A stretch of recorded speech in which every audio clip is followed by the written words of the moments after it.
Hello, you're listening to the Hipster Runoff podcast, hosted by Carls, the blogger, from the popular weblog hipsterrunoff.com. For more information about Hipster Runoff, please visit www.hipsterrunoff.com.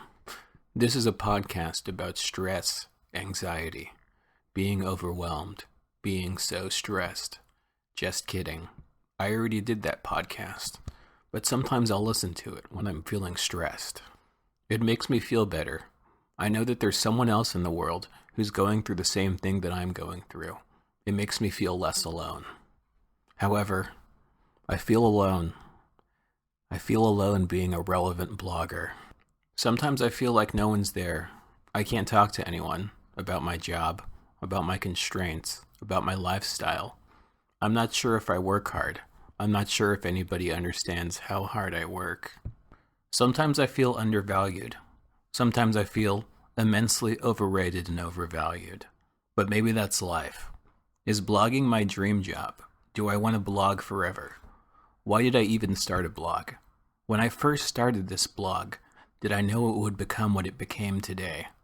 What will Hipster Runoff become in the next 1 year, 5 years, 10 years, 20 years, 40 years, 60 years, 100 years, 1,000 years? What will happen to the blog? Is the blog a dying medium? Why do people even start blogs anymore? What's the point? What are you trying to say to people? Are you trying to get rich? Are you trying to become famous? Are you trying to become relevant? Do you honestly have a unique perspective?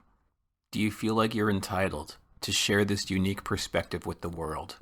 You'll gain hundreds and thousands of Twitter followers. You'll start a Facebook fan page, which gets 1 million likes.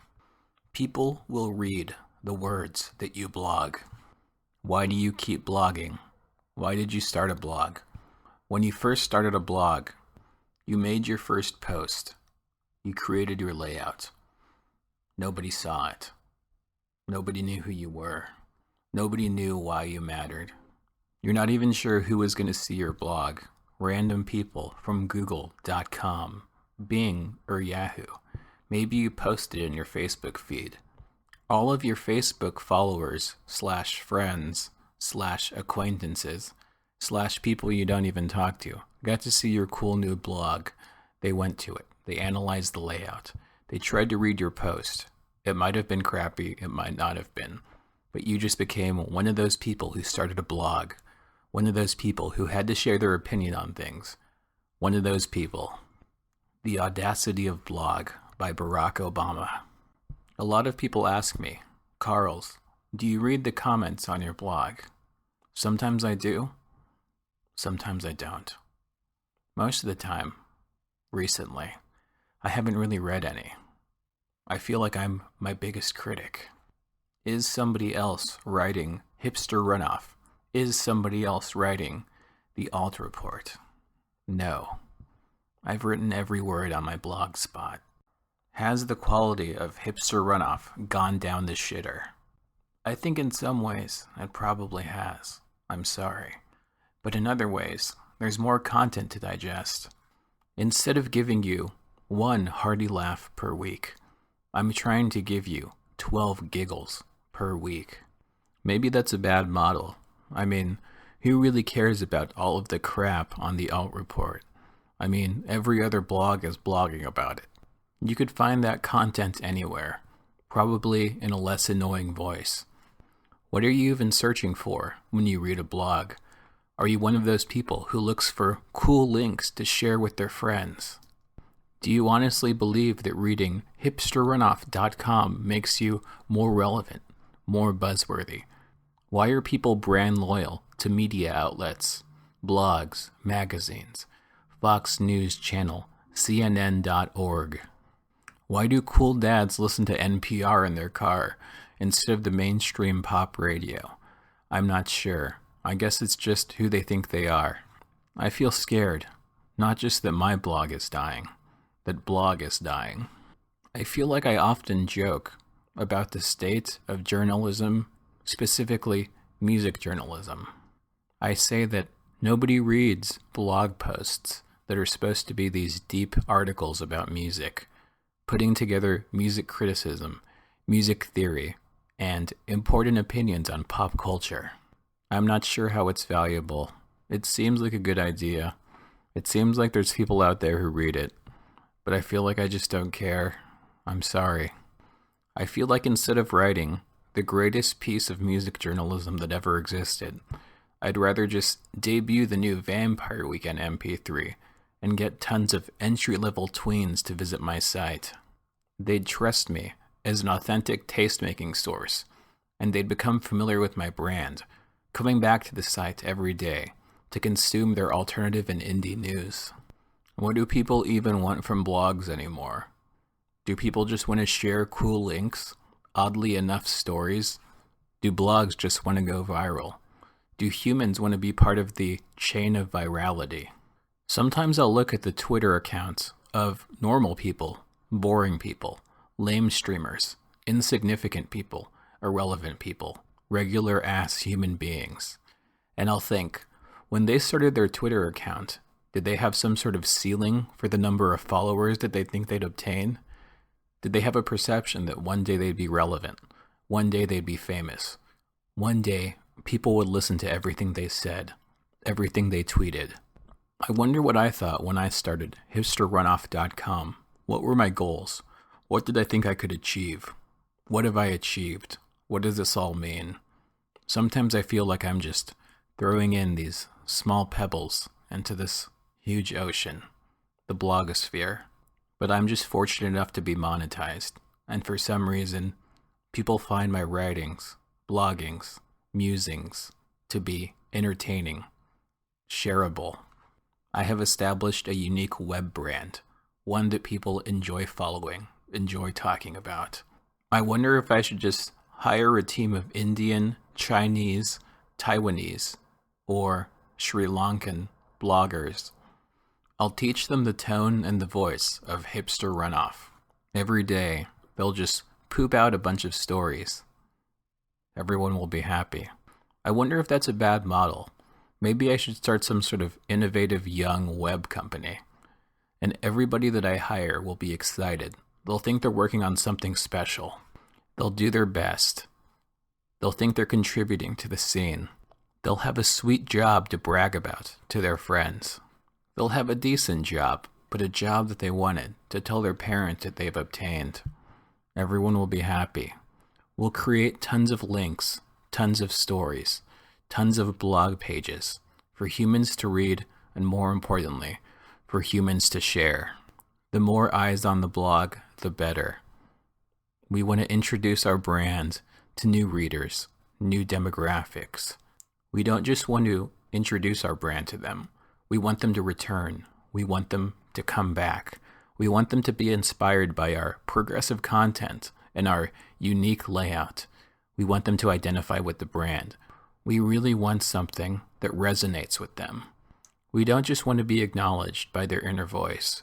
We want to inspire them to tweet and Facebook share links to our blog spot. In addition, we'll target super users, other people with relevant blogs and media outlets, which will enable us to content share. We'll trade link for link, story for story. Hey, check out this blog post I did about iPads. You're a technology blog. Maybe you should blog about this. In return, I will blog about your post about the new MGMT album art. I want exclusives. I want to be relevant. What is the purpose of a blog? Is it to live forever? Should a blog last forever? Does a blog keep going and going and going and going and blogging and going and posting, tweeting, sharing, social media-ing and going and going? Does anyone still even have a traditional blog anymore? Or when a blog gets kind of big, does it have to have some sort of splashy front page where it links to multiple stories posted per day, sort of converting into some sort of online newspaper, except you can click on it? When a blog establishes its brand, makes its way, takes over some sort of niche market, does it even have to work on its editorial voice anymore, or can it just coast along on cruise control? How about if we looked at a television network? What if one day you heard MTV's gonna shut down? It seems unlikely that MTV would ever shut down. More likely it might rebrand itself like the official network for teens and sexual issues and drugs and alcohol. Sometimes these teenagers get pregnant network. I wonder how long forever is going to last. I'm sure there was a point in the 1980s, 1990s, 2000s, 2K10s where people were like, MTV doesn't even play music anymore. I wonder if it's going to last. I mean, people are getting on the internet. I'm sure TV's not even going to last. It's probably just going to be blogs and streaming from now on via Netflix, Watch Instantly, Hulu. However, I feel like I recently read on some sort of blog/news site that more people are watching TV than ever. Whether it's movies, cool TV shows like Mad Men, or an HBO funny comedy series, TV is just a place where you can watch reliable, high-resolution images on a sweet, huge-ass screen. But what about the blog? What's changing about the blog? What's changing about computers? What's your MacBook like? What's your iPad like? What is your mobile web browser like? Is the golden era of blogging behind us? Sometimes it feels like there's these clear advantages to blogging. There are certain acts of the process of blogging, whether it's producing a post or reading a post, that make it a very efficient medium. However, it seems like we're at a point where the gimmick of blogging is pretty beyond cliched or something like that. We all know that you're going to form some sort of relevant opinion on some sort of relevant event that just happened, or maybe you'll write something personal that has some sort of a quirky slant on how you view the world. Maybe something will happen on the internet that everyone really cares about and talks about, and then you can write an article about, I don't care about that. Maybe you can make some sort of photo gallery that offers some sort of click-through perspective on things. You'll get some hits, people will look at the images and sort of read your text and will chuckle. Maybe you can just write a standard, informative, concise, well-written blog post, but nobody will really care. I just wonder what's going to happen to blogs. What happened to all of the pages on the internet from the 1990s? We look back on them and we laugh. We're like, hey, remember AOL? Remember how slow the internet was? Remember Flash?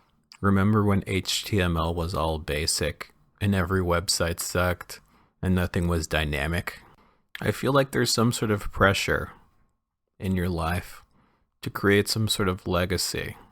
It's probably some sort of Generation Y/20-something effect, something from our youth, something from witnessing so many images and the perception of success and things like that. So maybe the drive to be relevant and the drive to stay relevant isn't just a desire to be the king of the present. Instead, we want to forge something that lasts forever, something that transcends even what people on the internet could say about it. I wonder if people are still going to be into Animal Collective in 50 years, or if they're just going to be associated with blogs and the internet and indie music when people were just plugged into computers. Maybe they did make some beautiful art. Maybe they are relevant. But maybe the context in which they became relevant doesn't really offer them an opportunity to become timeless. What's the point of being a blog? What am I really producing? How am I bringing joy to people's lives? Why do people even care? I don't really mean that in the generic nihilistic point of view. I just mean, what am I doing? Why do I keep going? What's the goal? What do people even want to read?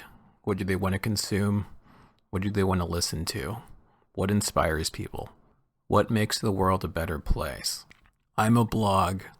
Do I really add anything to the world?